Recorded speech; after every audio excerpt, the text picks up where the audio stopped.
Ahí estamos. ¿Cómo estás, Tony? ¿Qué tal? ¿Cómo estáis? Bien, bien. Bien. Ahí se cortó. A ver si Bien, me pues escucha bien, aquí Tony. aguantando un poquito como... Dime, ¿me Ahí, escuchas? sí, se cortó, pero ¿vos me escuchás bien? Yo sí, perfecto. Perfecto, listo, listo, listo, no hay problema. Bueno, me decías, ¿cómo lo estás pasando? ¿Cómo está todo esto? Bueno, pues impaciente, ¿no? Es como si nos hubieran puesto dentro de una novela de suspense científico de los años 80 y nos están poniendo todos a prueba por una situación que no esperábamos, ¿no? Hay muchas lecturas que se pueden hacer, pero supongo que como todos voy gravitando. Hay días que estoy eufórico, hay días que estoy realmente hundido, días que me muero de ganas que vuelva a rodar el balón y días que me siento estúpido escribiendo de fútbol. Voy gravitando, la verdad. Estás como un poco como todos, ¿eh? Me parece que es una cosa un poco global, ¿no? Es como que pasa todo. Vos estás específicamente en Barcelona igual, ¿o no? Sí, en Barcelona. Ok, y en Barcelona está, ¿en qué fase está? Contale un poquito a la gente también. Porque Pues es como fíjate, que todos los días hay una fase nueva, ¿no? sí, es la dimensión desconocida, ¿no? Entramos en fase uno este lunes. Eso significa que tenemos un poquito más de libertad para salir. Un ejemplo claro sería que Ujú. estamos autorizados a ir a una terraza de un café o de un bar a tomar una cerveza. Antes no estábamos autorizados a ello. Pero bueno, siguen habiendo unas franjas horarias en que te organizan un poquito en función de tu edad para intentar separar grupos y proteger a las personas de más edad, que son el colectivo que hay que proteger sin duda, y expectantes, ¿no? Hay una hoja de ruta que la tenemos ya encima de la mesa de desconfinamiento por fases, que todo depende del virus, obviamente. De momento parece que pese a que los políticos les gusta sacarse los ojos entre ellos, parece que en general la mayor parte de la población, la que está callada, no la que se pone a gritar en las redes sociales, sino esa población que está callada, ha respetado los consejos y por eso ha conseguido revertir la curva y que ahora mismo la situación sea mejor dentro de lo grave que es, que a veces nos olvidamos y decimos, estamos bien, si han muerto más de 20.000 personas, nunca vamos a estar del todo bien. No, no, no, tal cual. Qué bueno que esté bajando y que la cuestión mejore de a poco, paso a paso, ¿no? Pero bueno, acá te convocamos para otra cosa. Nosotros, como nos gusta a nosotros, ya nos conoces un poco y bueno, nos une un amigo en común, Diego Huerta, el cual siempre con él le empezamos una locura que es Cultura Redonda, que es contar historias y contar historias de fútbol. Y cuando a veces uno busca en el periodismo, en general, no solamente en Argentina, busca lugares, y a veces son guetos, vamos a ponerlo así. Y son cosas que uno va hurgando y va encontrando. Y cuando vas con tu nombre, se busca mucho de la cuestión histórica, porque hay una parte tuya que es como la de un historiador. ¿Vos te sentís un poco así? El concepto de historiador siempre me ha hecho sentir un pelín incómodo, porque no hay cosa que me moleste más que esos políticos o periodistas o quien fuere que manipula su currículum. Por ahí, ¿por qué lo digo? Porque yo no acabé la carrera de historia. Cierto es que empecé, que me faltó solamente un año. Por eso, cuando me metí en las redes sociales, en mi primer perfil ponía periodista e historiador frustrado, ¿no? Porque no pude, no tenía el título, no tenía el título que acreditaba. Se quedó ahí como una herida, casi no me atrevería a decir una herida, pero sí, bueno, como una opción vital. No hay un momento en mi vida en que habían dos caminos por delante, la historia o el periodismo, se abrió la puerta del periodismo e intento casar las dos aficiones. Por eso siempre me gusta mucho la historia, desde chico que me ha gustado, pero me impone respeto el concepto de historiador. El historiador no es solamente una persona que cuenta la historia, sino que la Ujú. investiga y le dedica a muchas horas, ¿no? Y eso es una cosa que a mí me cuesta hacer. Lo he podido hacer puntualmente relacionado con temas de fútbol, ¿no? Sacar a la luz algún partido, algún nombre de algún futbolista, alguna anécdota, pero por eso creo que en esta época en que nos gusta a todos aparentar en las redes sociales, me estoy volviendo cada vez más precavido, más dudoso, más miedoso. Y me pongo a pensar, ¿qué significa ser historiador? Es que es una palabra muy grande. Sí. Y desgraciadamente la mayor parte de la gente que estudia historia no puede ejercer como tal. Acabas ejerciendo de profesor de historia, que no es lo mismo que historiador. Un historiador es una persona que es muy necesaria porque la historia aún la tenemos que escribir, investigar muchísimo, porque la historia, como bien sabes, la escriben siempre los ganadores, que suelen ser señores con corbata o con galones militares. Pero está bien que la historia la contemos también desde otras ópticas, ya sea desde los perdedores a las personas que en su momento no pueden escribir. Y lo que para muchos no tiene nada que ver, vos lo unís constantemente y eso es algo que a mí particularmente me atrae y creo que la gente que consume cultura redonda también le llama la atención, que es una cuestión que mucha gente cree que no está unida y es que la pelota no tiene nada que ver con la política o con la historia. Y hay más de un hecho que puede corroborar que esto no es así. Intento respetar mucho a las personas que dicen la política y el deporte no deberían ir juntas, porque entiendo que hablan de un deseo. Me gustaría que se hablase solamente del juego, del deporte. Como deseo es muy respetable. Yo como periodista, mi trabajo es contar hechos. Y es un hecho innegable que el deporte está politizado. Y por ahí siempre intento poner ejemplos muy, muy claros, ¿no? Es que casi todos nos emocionamos cuando una selección de fútbol gana un mundial o marca un gol. La sola existencia de una selección de fútbol es un hecho político. Pero Sí. como no lo recordamos, lo hemos normalizado, no nos parece, pero que suene un himno nacional antes de un partido es un hecho político, porque un himno representa un Estado es una organización política del mundo. Pero a veces, cuando nos enfadamos, cuando decimos han politizado el deporte, pues suele suceder cuando alguien que piensa de forma diferente a ti utiliza el deporte, ahí te enfadas.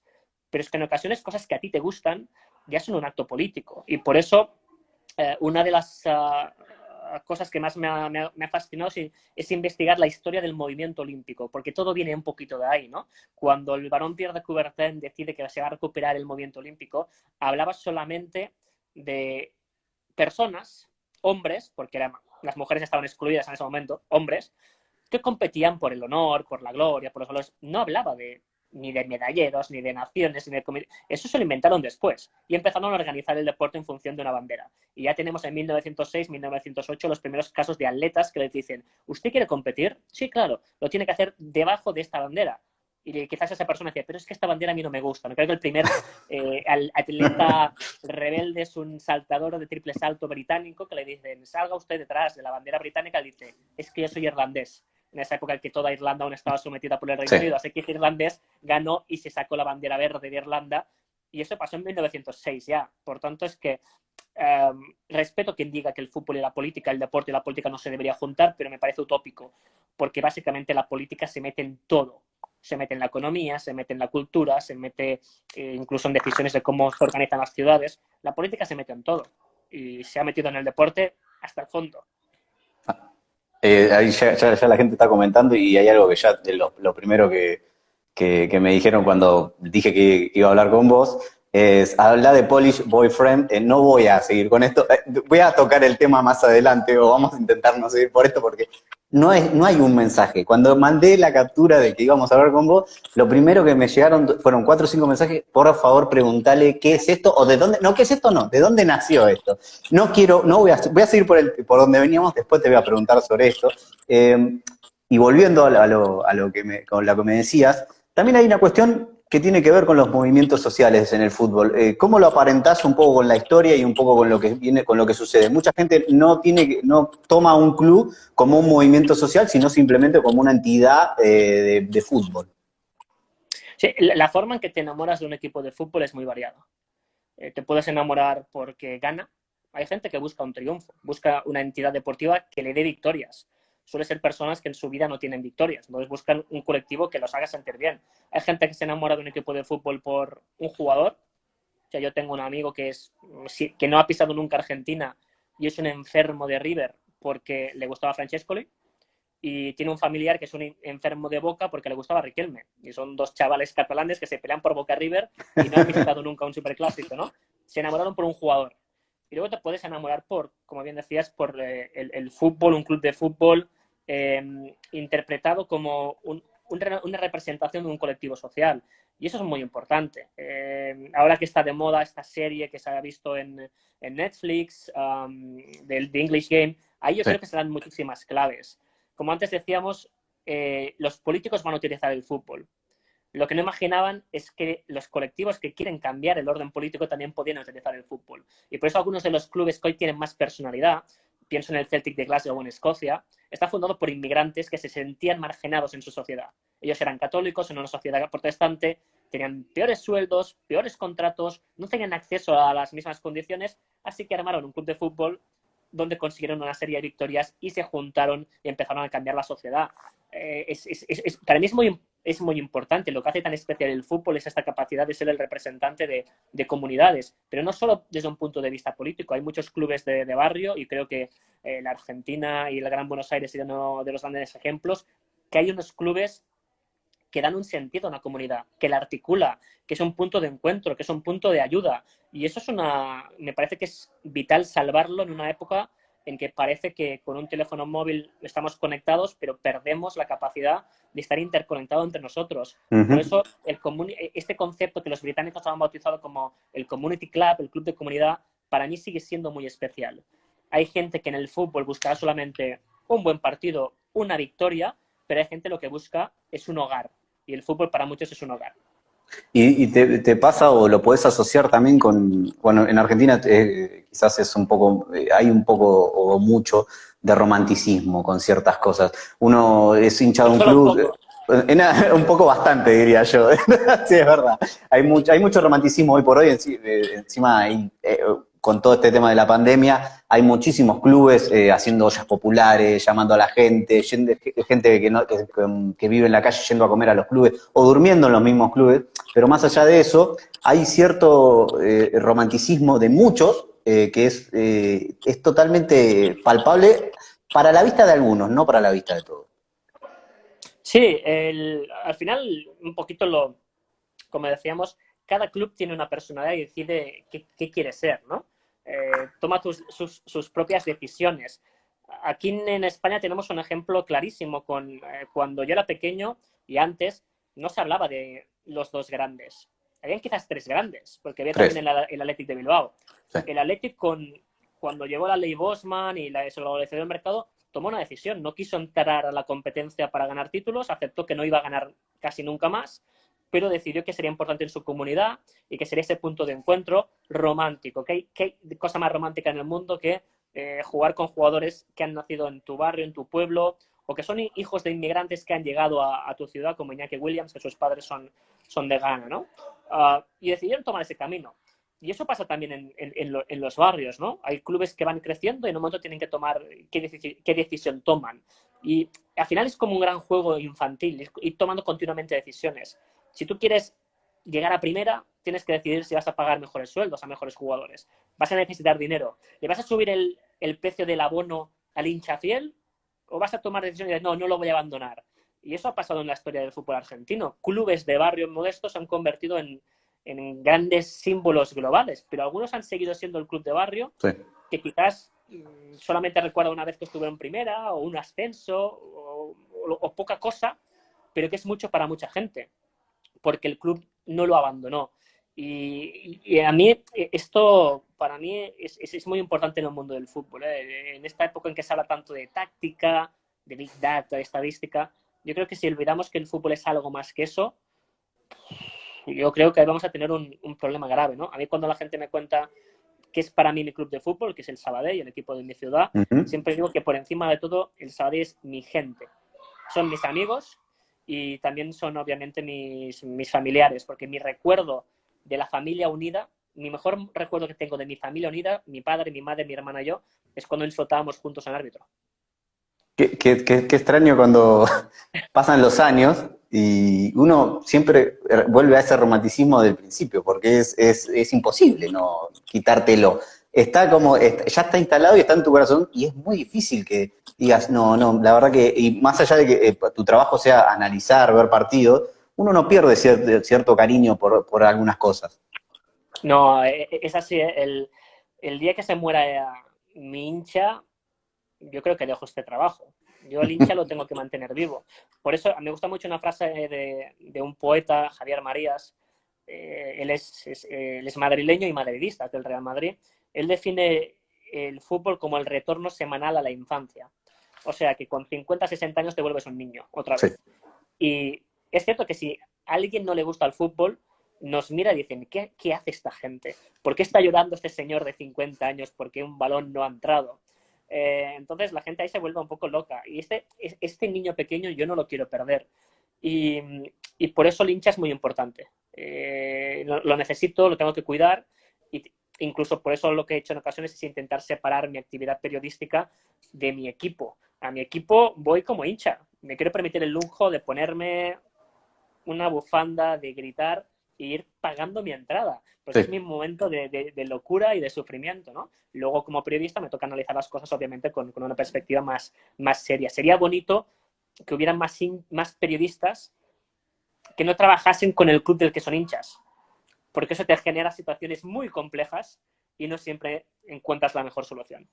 Me surgen dos preguntas, te voy a hacer la primera que me queda ahí boyando. Me hablaste de tres grandes de España, el Barça, el Madrid y el Bilbao, que es para muchos es un grande, obviamente, pero digo, ¿qué reductos hay, además del Atleti, del Atleti, que vos creas que en el mundo que vos decís, esto todavía sigue siendo algo de eso? Algo, un poco de ese fútbol que todavía parece que no existe más. En general, no solamente... Sí, en general, ¿dónde? Casos quedan, es cierto que, bueno, van evolucionando, pero yo creo que algunos siguen quedando. Por ejemplo, a mí Alemania en general me parece un sitio donde se mantiene muy bien la identidad. Sí. La gente incluso yo creo que no acaba de entender bien lo que es el Bayern. El Bayern es un club que tiene una identidad marcadísima. Recordemos esta norma que dice que necesita que los propietarios tienen que ser gente local. Es cierto que el Bayern tiene el apoyo de grandes multinacionales, pero son multinacionales locales, bávaras, que han estado siempre ahí.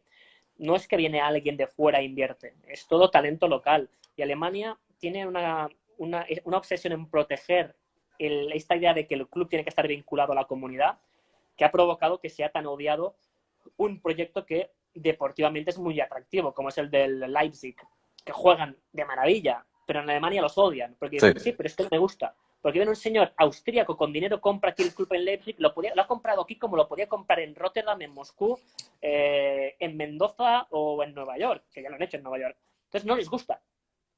Su idea es, si tienes que ser el mejor club del mundo, haz como el Bayern, que empezaron en segunda y llegaron a ser campeones de Europa. Lo hicieron con gente local y en Alemania tienen esta idea.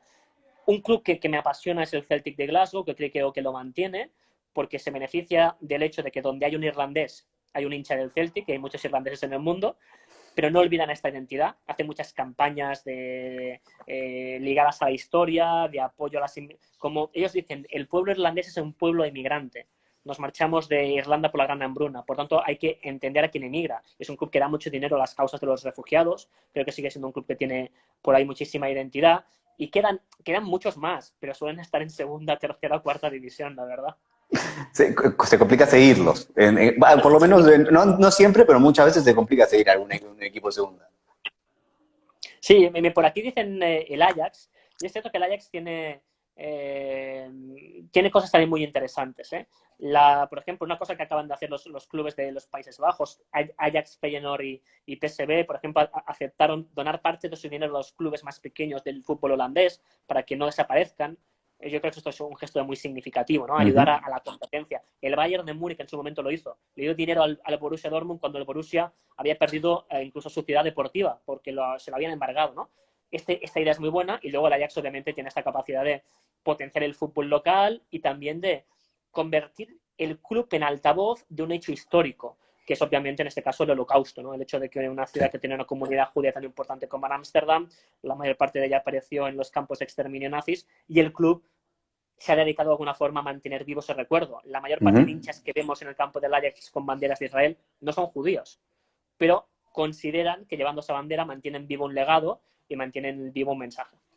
¿Te pasa cuando el bichito este de la historia, más allá de que no tengas el título, te pica muy seguido porque el que te lee o el que más o menos te sigue entiende que hay algo detrás de eso?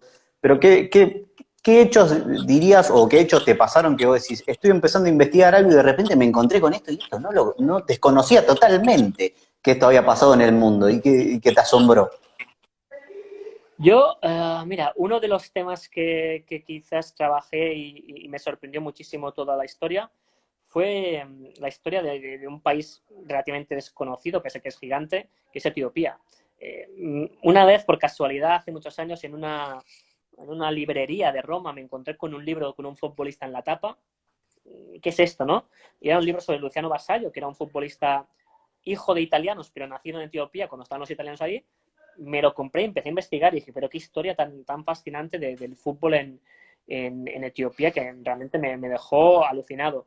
Y luego un tema que realmente lo descubrí con el fútbol, y eso habla mal de mí como historiador. Me acuerdo una vez que, por curiosidad, no te sé decir exactamente cómo, estaba mirando típico archivos de finales de competiciones y descubrí que había un club en Jordania, el Al-Wehbat, que quiere decir la victoria en árabe, que era un club palestino.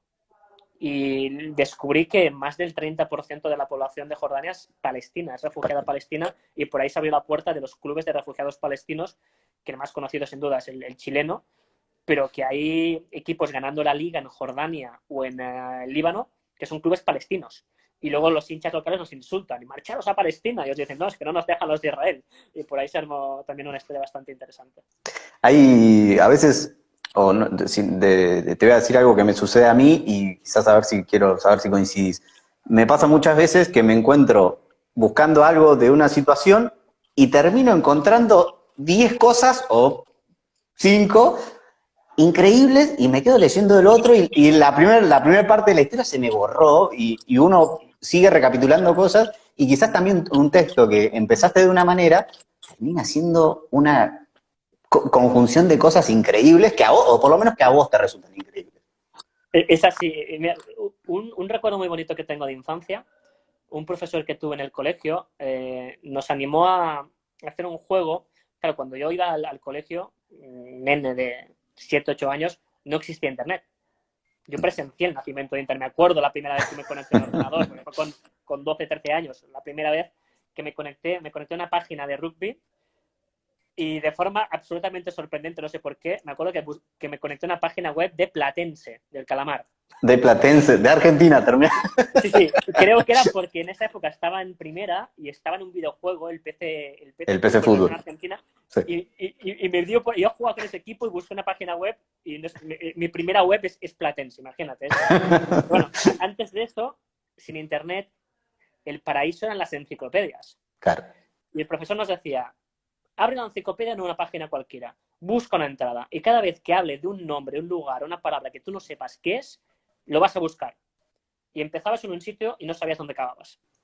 Un Era un juego pequeño muy internet, divertido. pero en libros. Un pequeño internet, pero. Así, esas enciclopedias en 20 tomos, ¿no? Entonces, los ibas a buscar y era muy divertido. Y con Wikipedia me pasa un poquito lo mismo, ¿no? Entonces, a mí me pasó, por ejemplo, estos días que se paró el fútbol y no habían ligas y, bueno, y solamente se jugaba la liga en Tayikistán, en Bielorrusia y en Turkmenistán. Y por ahí vamos a hacer un texto de Turkmenistán y me empecé a buscar porque no sabía casi nada.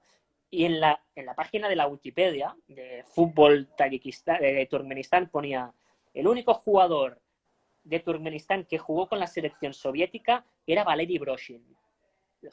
Hay uno, si hay uno, tendrá historia. Entonces entré y descubrí una historia que ha acabado provocando que durante un mes he estado llamando por teléfono a gente y es una historia que la voy a publicar el próximo mes en la revista Panenka sobre quién era Valery Broshin, que es un tipo que tuvo una vida pero alucinante, alucinante. O sea, el spoiler sería, él gana la primera liga con el Zenit de San Petersburgo, años 80, y un año después de ser el mejor jugador de la Liga Soviética, las autoridades lo expulsan de la liga y lo condenan 2 años de trabajos forzados en el ejército porque era un borracho.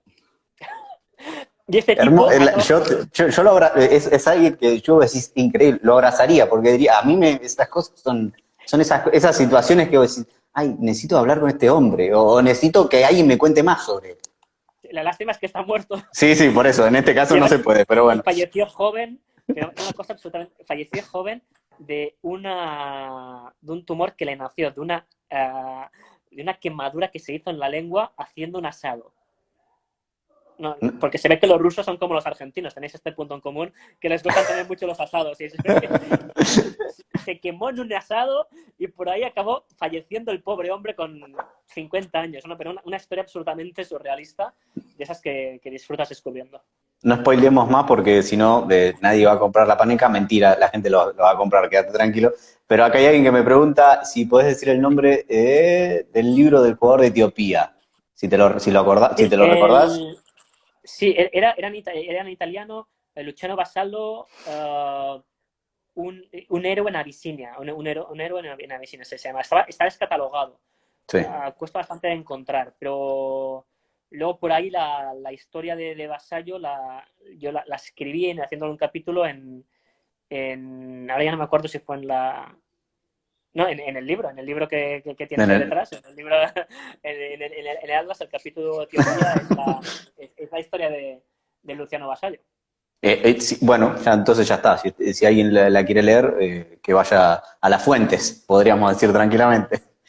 Contame un poquito también, ya que estamos, del libro, porque es un poco lo que sos vos como periodista, ¿no? Digo, buscar historias, un atlas, un poquito de todo lo que me venías contando, ¿no?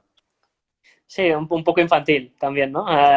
Todos tenemos un poquito de eso. Bueno, el formato es cosa de la editorial. La Editorial Planeta tiene una colección de libros así de tapa dura preciosos que dicen que son atlas sin ser un atlas, pero sí que tiene un punto de organización geográfica de viaje sin moverte de tu casa, y tienen atlas de islas perdidas, atlas de lugares malditos, atlas de lugares relacionados con escritores, y me hicieron esta propuesta de hacer un atlas relacionado con el fútbol.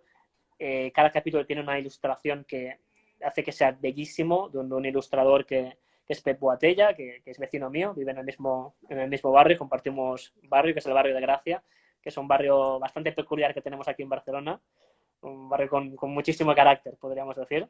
La gente en Gracia dice, no somos de Barcelona, somos de Gracia. Y Pepe es hijo de este barrio y son estaciones maravillosas. Y por ahí fue una experiencia muy, muy divertida. Aunque admito que hubo parte del libro, ha sido también aprovechar parte del trabajo que ya había hecho en su momento, ¿no? En artículos o en investigaciones, ¿no? 5 años antes, había hecho mi primer libro, que es el de Brasil 50. Sí, el de Brasil 50. Y ese sí que admito que lo trabajé todo de cero, y fueron 2 años de trabajo que fueron una auténtica locura. Ahí sí que el Atlas es como el punto final, el resumen de años de trabajo, mientras que el Brasil 50 sí que fueron un producto nacido de cero y terminado en 2 años de los que guardo un gran recuerdo. ¿Y cómo ves? Porque hoy en Argentina, no sé cómo será en España, decime vos, la cuestión del medio digital en papel, porque Panenka sigue siendo eso, pero por darte un caso muy emblemático en Argentina, hace 2 años, el gráfico, que era la madre de cualquiera que leyera fútbol, dejó de salir. ¿Cómo ves todo esto? ¿Cómo ves la parte de, bueno, los medios gráficos de papel ya no existen, no sirven? ¿Qué te parece toda esta cuestión? Yo creo que a veces hay un discurso un poco simplista, ¿no? Que cuando aparece algo nuevo, parece como que todo lo anterior ya desaparece. Y creo que no es eso, que cuando aparece algo nuevo se suma a una oferta. Estoy cansadísimo de gurús que leen el futuro y dicen, van a desaparecer todos los periódicos en papel en el año 2020. Llega el año 2020, aún tenemos. Obviamente que se venden menos, pero no es que desaparezcan. Hay una evolución. Entonces, todo tiene un espacio. Yo creo que es evidente que la evolución, por ejemplo, de lo que sería un periódico convencional, sí que es cada vez más hacia lo digital, porque la gente quiere consumir al momento. Pero se demuestra que la misma persona que disfruta jugando un videojuego, que es una experiencia virtual, también disfruta tomando la bicicleta y saliendo, que es una experiencia física. Pues la lectura es lo mismo. La mayor parte de la gente se informa en el teléfono, en que nos estarán mirando la mayor parte de nosotros, pero la mayor parte de la gente que estarán mirando está en un teléfono, pero luego, en un momento de calma, te apetece tener un libro bien editado o una revista. Por eso la revista Panenka tiene un punto contracultural. Salimos en un momento de crisis del papel, de crisis económica, y dijimos, sí, pues sacaremos una revista en papel. y por ahí funcionó, ¿no? Y la verdad es que citabas lo del gráfico y yo no te voy a mentir. Yo he tenido la suerte de estar 4 veces en Argentina y siempre me he vuelto como 10 o 15 gráficos antiguos. Ir a mercados en Montserrat, en San Telmo y gastar. Y una vez me encontré el que en la tapa es Chacarita campeón del Metropolitano 69 o 70 y la compré negociando el precio de una revista. El Pensaca o tengo el de Maradona después del gol a los ingleses, que pagué bastante dinero. Y cuando a veces la gente aquí en Europa, que somos un poquito de mirarnos solamente nosotros, siempre les digo, hay que mirar el mundo con ganas de aprender, no de enseñar. Y una cosa que tiene la suerte de hablar esta lengua es que yo siempre que voy a Sudamérica, Latinoamérica, yo aprendo, porque creo que algunos de los mejores escritores, narradores, periodistas de la historia son latinoamericanos. Y de este intercambio yo creo que nacen cosas buenas. Y la gente en Argentina tiene que estar muy orgullosa porque no se puede entender el relato futbolístico actual sin las voces y las plumas de centenares de argentinos. Coincido, la verdad que hay cuestiones que, bueno, no superan, básicamente, y es difícil porque yo como a cierta edad empecé a comprar el gráfico y de repente desaparecí, para mí fue una pérdida, había perdido un familiar, me faltaba algo, todos los meses la compraba, todos los meses la leía, y uno aprendió un poco de eso, y es un tanto raro que de repente no esté más. Pero te voy a sacar un poco también de eso. Ahora sí, contame de dónde viene ese nombre de Polish Boyfriend, porque tiene todo que ver con todo a veces. A ver, esto nació en la Eurocopa del año 2012, en la que España le gana a Italia en la final 4-0, la que se juega entre Ucrania y Polonia. En esa época teníamos un programa de radio, en Radio Marca, con esa panda de locos, con Axel Torres, con Raúl Fuentes. Bueno. Gente linda, ¿no? Sí, más peligrosa de lo que parece. Y por ahí hicimos una propuesta. Yo le hice una propuesta que quería hablar de otros partidos importantes que se jugasen en Europa, porque siempre se hablaba de la Premier, la Bundesliga. Digo, vamos a hablar un poquito. Hay partidos buenos en Grecia. ¿Por qué no hacemos esto, no? Hacemos un top 5 de 5 partidos y yo pongo un partido en que le interese más la historia geopolítica y hablo de él. Y buscábamos un nombre para hacer esta sección y vino Axel con el nombre de Polish Boyfriend porque él había estado en Polonia cubriendo la Eurocopa con Raúl. Y se ve que cerraban todas las discotecas, porque parecen santos, pero no lo son. Y cerraban todas las discotecas en Varsovia y en esa época había una canción... Dos españoles en Varsovia, ¿no? Hay que y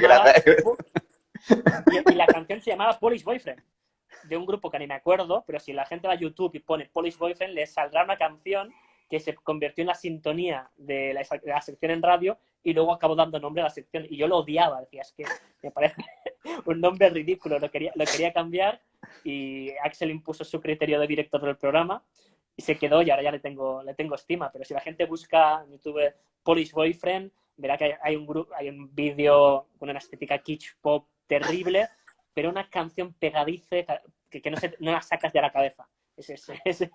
Y ahí se quedó, fíjate, no hablamos del Polish Boyfriend. Es que uno lo que primero que hace es, ¿qué es esto? Y bueno, aparecen, y lo primero que cuando uno googlea es que aparece esta canción y decís, ¿a quién se le habrá ocurrido esto? ¿Por qué? ¿Y por qué termina siendo el nombre de una sección? Que una sección que yo voy a decir la verdad, también tiene que ver parte con cierto romanticismo también, me parece. Hay algo también de eso, ¿no? Algo de lo que veníamos hablando. Sí, sin duda. Yo creo que sí, porque al final, ¿qué estaría más a las antípodas del romanticismo? ¿Qué es esta sección? Pues fíjate, ¿no? Hay una serie de gente que solamente quiere mirar un producto si es lo mejor. O sea, esa gente que nunca va a mirar un partido del torneo local de baloncesto, ni en España ni en Argentina, porque dice, no, yo voy a mirar la NBA. Y dentro de la NBA no voy a mirar a los Charlotte Hornets, voy a mirar solamente a Toronto o Golden State porque es lo mejor. No, si solamente miro la Champions, solamente miro el Barcelona de Madrid, el otro no porque no es bueno. Lo más opuesto sería decir, vamos a mirar un partido que va a ser malo. Malo. Pero yo te voy a contar por qué es interesante. Porque este equipo participó, yo qué sé, en una cosa. Y el hecho de intentar como intentar contar a la gente que normalmente fracaso en ello, que aunque parezca extraño, hay un partido de liga en Turkmenistán o en Armenia que tiene una historia que te puede interesar, es como mi objetivo vital, ¿no? Un poquito la de contar historias, porque una de las cosas que a mí siempre me marcó mucho fue que en la carrera en historia había una carrera que era una asignatura que era historia medieval, y yo imaginaba historia medieval, pues imagínate castillos y europeos y la Reconquista, y el profesor, que era un genio, un profesor valenciano, dijo, vamos a empezamos con el Islam, y todos, ¿pero por qué el Islam? Y bueno, el Islam es el fenómeno con el que entiendes toda la Edad Media, las cruzadas, o sea, En el Islam vamos a no. hablar de ello, ¿no? Y empezó a decir, es que aquí solamente cada país cuenta su historia. O sea, los yanquis saben todas las batallas de la guerra civil y no te saben situar no saben quién es Perón. Los argentinos te saben todas las anécdotas de Perón, Evita y familiares y enemigos, pero seguramente no saben nada del Imperio Ming. Y los chinos saben cosas del Imperio Ming y no saben nada de la Reconquista. Entonces, esta idea de intentar aspirar de forma estúpida y romántica a tener un conocimiento que sea justo con toda la humanidad, me ha llevado siempre a buscar escenarios periféricos que en ocasiones me han convertido en lo que soy, que es un friki. Si te gusta definirte así, está bien. Yo desde esta parte voy a salir a bancarte, como decimos acá, pero también porque creo que hay una parte de todo esto que te saca y vuelve a las raíces de ciertas cosas y del fútbol en sí, porque me parece que es lo que es realmente el fútbol, porque es algo de lo que vos decías, es que no, yo no voy a mirar un partido de Bielorrusia, y tengo amigos que ahora que en Bielorrusia se sigue jugando, vos mirabas los comentarios de los partidos que están transmitidos en YouTube y eran argentinos los que comentaban. Y estaban viendo fútbol porque, ok, la necesidad, entre comillas, de ver y transmitir algo en vivo, pero es fútbol. Y ese es el fútbol real también. Sin duda. Y yo creo que uno de los sitios donde me siento más identificado en cómo se entiende el fútbol es Argentina. Porque es que la locura intrínseca a la pasión argentina por el fútbol a mí me parece una maravilla, ¿no? Esta idea de vamos a ver partidos, la forma que incluso la cultura, los escritos, los famosos anuncios cuando llegan los mundiales. Yo me acuerdo el anuncio ese que se hizo antes del Mundial de Sudáfrica, en que un argentino convencía a todo el pueblo de Lesoto para que animasen a la albiceleste. Yo lloraba diciendo, es que es esto, ¿no? Y cierto es que en esos chats laterales, en los streamings de ligas bielorrusas, tayicas, siempre había un argentino, siempre habían sudamericanos que de repente ya se fijaban en un jugador. O sea, pero ¿cómo se han fijado en un jugador, no? O sea, y esto es lo que yo creo que lo hace bonito, ¿no? A veces, para intentar resumirlo, siempre digo, yo miro un partido buscando un poquito, como decía Galeano, siendo un mendigo del buen fútbol. Si se juega bien, estoy encargadísimo, estoy encantadísimo. Pero ¿qué pasa si en el partido es malo? Pues lo que hago es que en vez de apagar la tele, empiezo a mirar la grada. Hay una pancarta, hay unos hinchas, hay una publicidad, y convertir un poquito el fútbol en una excusa para contar historias, que es una de las cosas más bonitas del mundo, contar historias. Acá ya te están invitando a canchas. Hay un amigo mío que te va a invitar yo soy hincha de Temperley, él es hincha de Temperley también, y ya dijo Mar que... del Plata, ¿no? Temperley no es el equipo se cortó, que perdón. Temperley no es el equipo que le dio la camiseta a Francia en el 78. No, en el 78 no. Aldo Civi, es a bastones. Temperley tiene colores celeste. Bueno, pero ya está, te van a invitar. Yo voy con vos, obviamente, vamos, ya está hecha la invitación. Y sigo por el mismo tema porque la verdad que me resulta atando cabos, y uno llega a una palabra que pasa mucho, y algo de lo que vos hablabas, que es el resultadismo. ¿Cómo te llevas con eso también? De esta cuestión de que la gente necesita todo el tiempo que ganen y todo el tiempo ver un equipo ganador y triunfador. Fue Kimberley, por eso, Temperley, fue Kimberley el equipo. Kimberley, ahí está, tienes razón. Por eso no fue el Dosidio. Otro equipo de Mar del Plata, digámosle a la gente. Lo llevo muy mal, el resultadismo, lo llevo muy mal. Lo puedo entender, pero no puedo concebir la idea del... una anécdota, ¿no? Y claro, yo soy de Sabadell, que es una ciudad 40 minutos de Barcelona, pero una ciudad muy pesada. Los que somos de Sabadell somos muy pesados. Y tenemos un equipo que ha estado 14 años en primera división. O sea, es un equipo con nuestra historia. Uh-huh. Yo he visto a mi equipo empatar con el Barcelona cuando yo era un niño, o derrotarle al Madrid. Le ganamos un 3-2 al Madrid, yo lo vi. Y cuando subimos a primera, o cuando tenemos un ascenso, hay una parte de mí que se enfada, porque de repente la cancha se llena más. Y pienso, ¿Dónde estabais vosotros, cabrones, cuando estábamos ahí en tercera, en segunda B, hundidos en la mierda, que éramos 3.000 en la cancha? Ahora que estamos en segunda, nos viene el Betis, nos viene el Sporting, ya somos... ¿Dónde? Entonces, hay una parte que el racionalismo que lo lleva fatal, que es, ahora sí, si jugamos bien, si ganamos ya venís, y si no, no. Eso no, hay una parte de mí que lo lleva realmente mal. Creo que no todo es el resultado. Y también por ahí, también como periodista he tenido la suerte de llevar ya más de 12 años cubriendo la información diaria del Barcelona, y claro, se cruzó en mi vida un personaje que es Pep Guardiola. Y él quiere ganar, pero no a cualquier precio. Le quiere dar una belleza, le quiere dar un sentido, le quiere dar un estilo. Y yo creo uno de los grandes fortunas de mi vida ha sido que presencié en directo todos los partidos del Barça de Guardiola, en la cancha y fuera, y en el Camp Nou y fuera, y era ir al Bernabéu y ver que un 2-6 y decías, ¿qué es esto?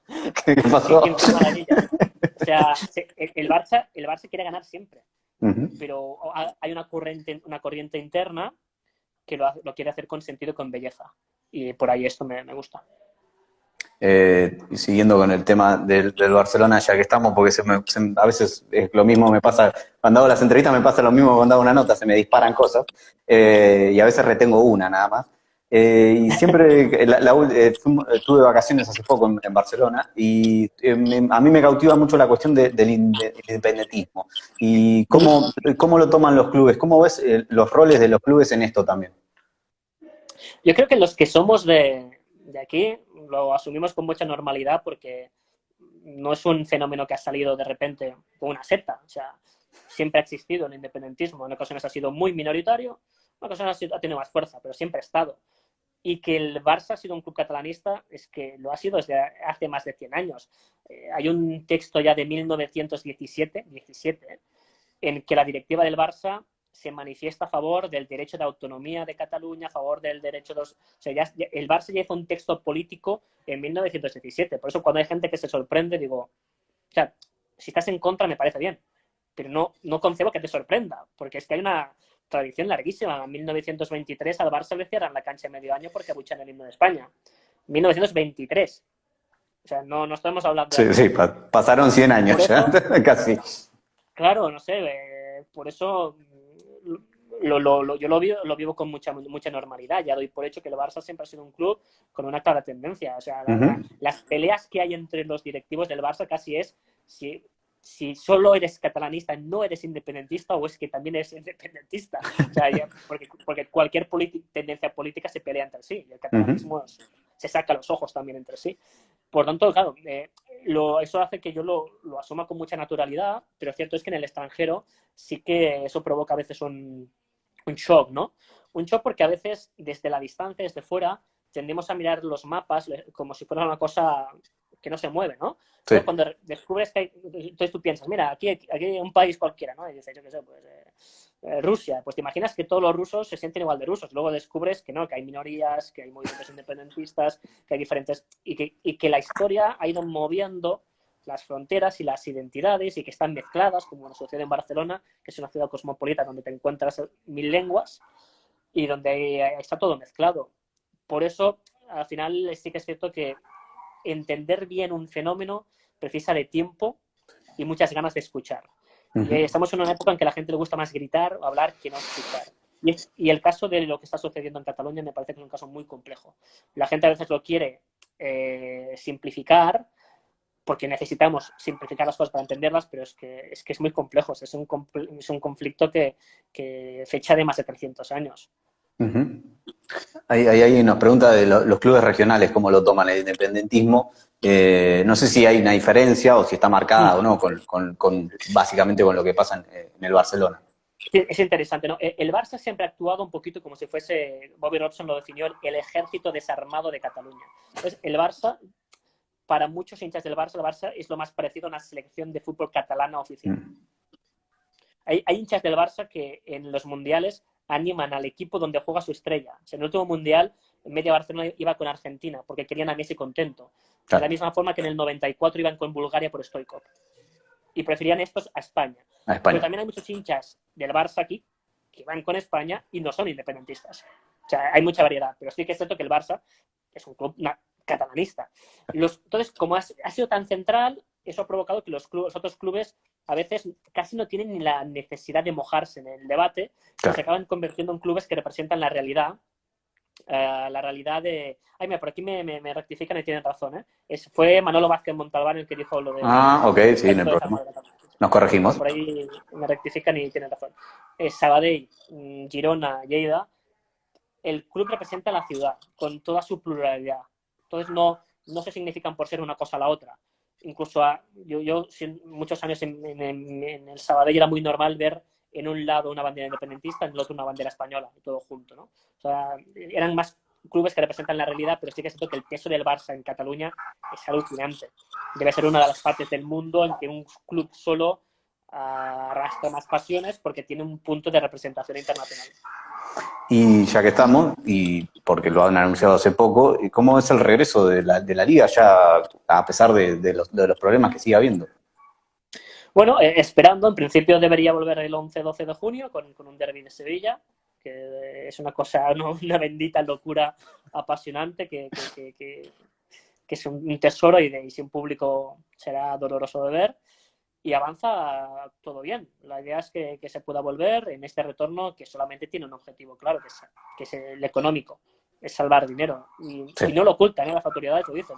Hay que salvar el máximo de dinero que viene de los derechos de televisión, por eso nos interesa acabar el campeonato y parece que van a seguir el ejemplo de Alemania y podrá ser una realidad, a no ser que tengamos un repunte, ¿no? Hoy también se ha anunciado que va a poder finalizarse la Liga de Baloncesto con un pequeño playoff final, ahí sí que lo van a modificar, pero bueno, ahora parece que sí que va a volver y la duda es más qué pasará en el futuro, ¿no?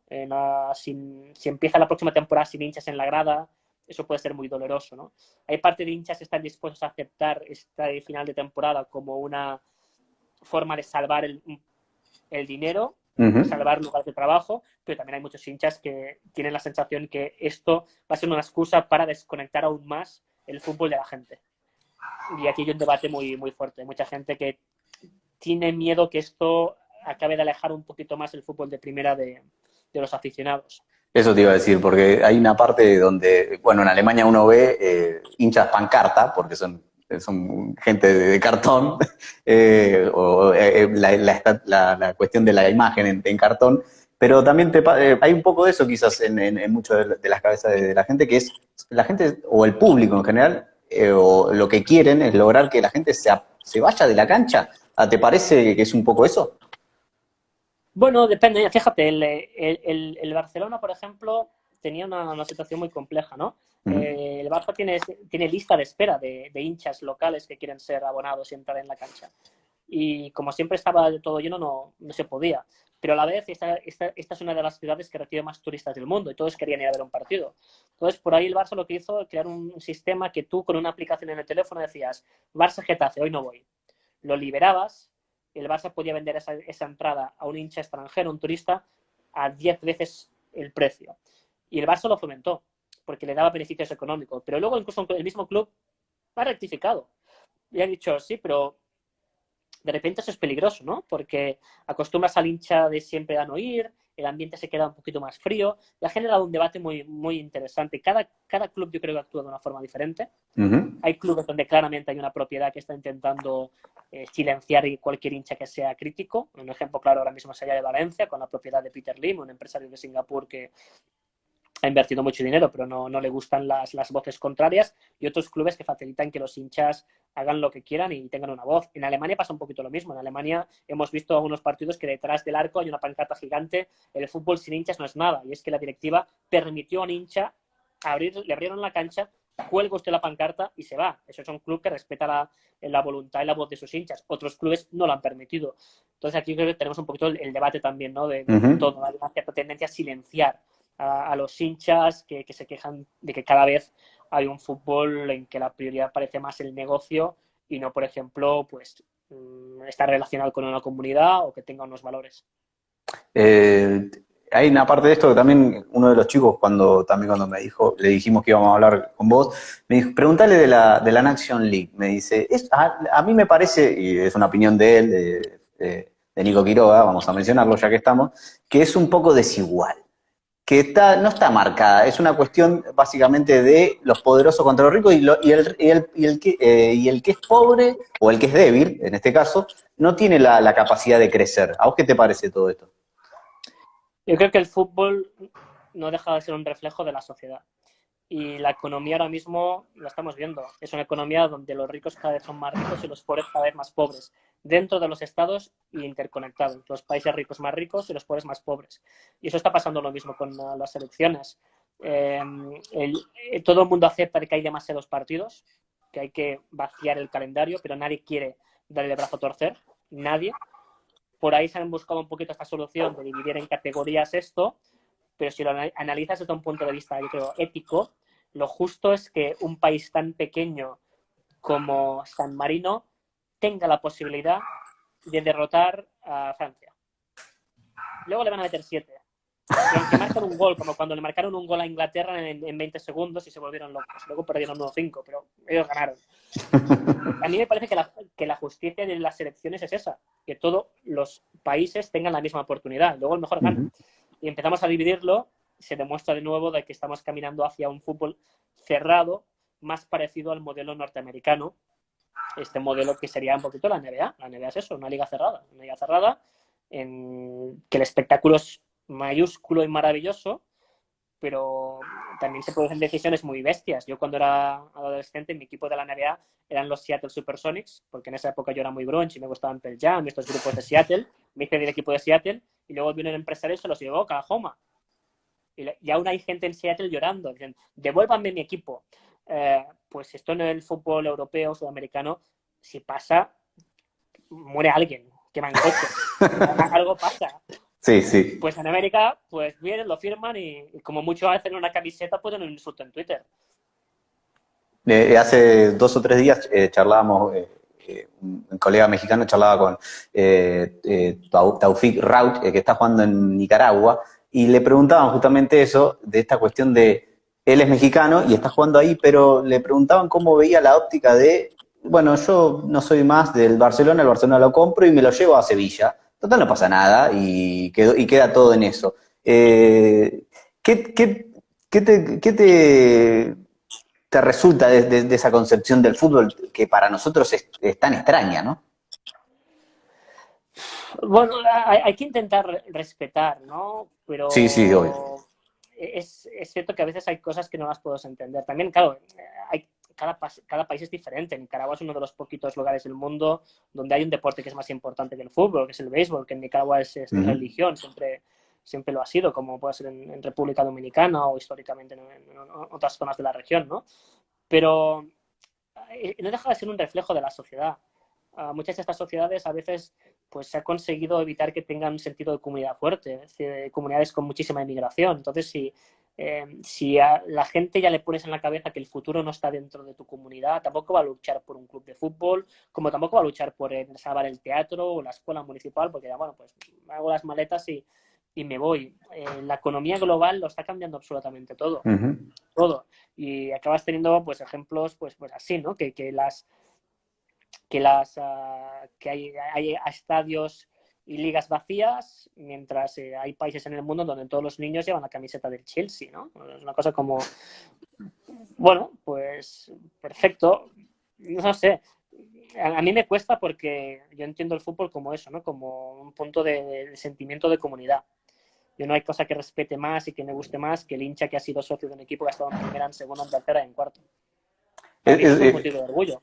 Sí, sí, sí, sí. Hay algo de lo que acabas de decir que yo se lo dije a un amigo hace poco, y es que en Buenos Aires, en general, en Buenos Aires, sobre todo en Capital Federal, ves más chicos con la camiseta del Barcelona y del Real Madrid que con la camiseta de Boca y de River. Muchas veces la globalización llevó a eso también.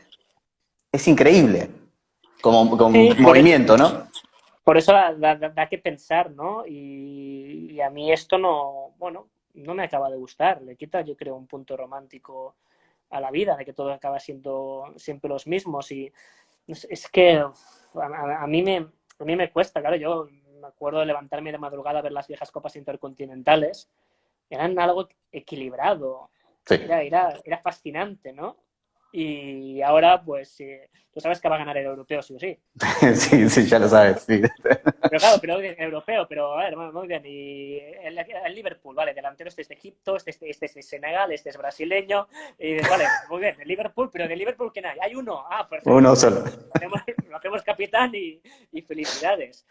Bueno, sí, es el resumen de lo que es el mundo, ¿no? El mundo también, Ujú. a las economías más fuertes, se lleva, ahora mismo en grandes empresas norteamericanas, ¿cuántos genios argentinos hay? Sí, Muchísimos, y españoles, muchísimo. Sí, muchísimos. muchísimo, Hay muchísimo. muchos Sí, sí, sí. científicos, guionistas, astrónomos que saben que van a tener futuro en Silicon Valley o en Londres. Ujú. Y Sí. se van. Y eso es un poquito lo mismo que pasa en el fútbol. Ahora Ujú. un chico con 17 años, bueno, pues el mejor futbolista argentino de los últimos 30 años, para muchos también de la historia, es Ujú. hincha de Newell, pero en Argentina nunca se lo ha visto. No, no, no, no. Bueno, Tony, primero No me quejo, agradecer. porque lo he visto yo, No, no me no, por quejo. favor, lo tuviste lo tuviste a pasitos, a metros, no te puedes quejar. Te regaló de los del mejor fútbol de los últimos tiempos, por escándalo, diría yo. Y nunca le marcó al Sabadell, jugó una vez en segunda división y no nos marcó. Es una estrellita que podríamos sumar al escudo del Zabaleta, tranquilamente. Lo ponemos ahí. Bueno, agradecerte, yo sé que es tarde allá, pero bueno, queríamos charlar con vos, es muy linda el intercambio de opiniones y charlar con vos, la verdad que para mí es un orgullo y es un placer, así que nada, agradecerte a vos por el tiempo y ojalá sigamos charlando y sigamos en contacto. No, ha sido un placer, ojalá lo repetimos, palabra, hay que repetirlo, y Ok, ojalá pronto pueda ser con un buen vino y un buen asado en Buenos Aires, que me muero de ganas de volver. cuando quieras, el asado y el vino va a estar, eso despreocupate. Un abrazo grande, muchas gracias a la gente que se sumó, gracias Tony, un abrazo grande y Gracias, hasta luego, nos estamos gracias a hablando. todos. Chau, chau.